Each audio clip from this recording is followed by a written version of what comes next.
ગમન sir કેમ છો? Very good. આને શું કહેવામાં આવે છે જણાવો ને.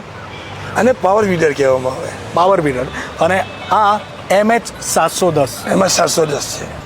મારી પાસે આમ તો ટ્રેક્ટર છે 50 વર્ષથી. અચ્છા, ઓકે. હા, 6 વર્ષની નંબીની લીધું, આ વર્ષે આ લીધું છે.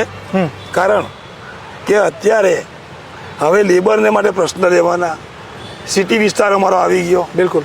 મારી બધી ખેતીની જમીન સિટી વિસ્તારમાં છે.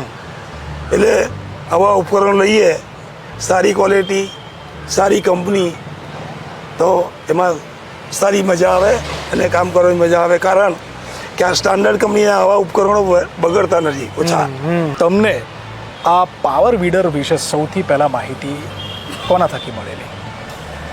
એકચ્યુઅલી તો મને ખેતીનો વધારે શોખ, અને હવે તો આ મોબાઈલ પર યુટ્યુબ પર આવા ઉપકરણોની રોજ જાહેરાત આવે, એના લાઈવ ડેમોન્સ્ટ્રેશન આવે, એ બધા મેં જોયા, પણ મને સૌથી વધુ આ પસંદ પડ્યું.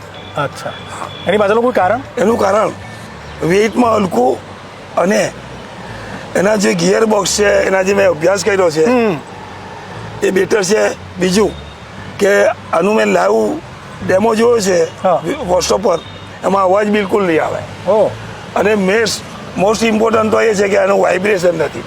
અચ્છા, ઓછામાં ઓછું વાઇબ્રેશન છે.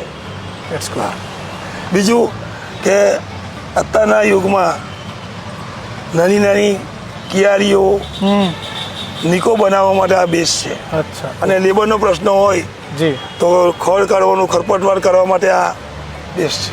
ઓકે. તમારે આપણે એને જેટલું નેરો કરવું હોય થાય, યસ, વાઇટ કરવું હોય તો બી થઈ શકે એમ છે. ઓકે. સ્ટીલ ઉપકરણ લાવે પરિવર્તન.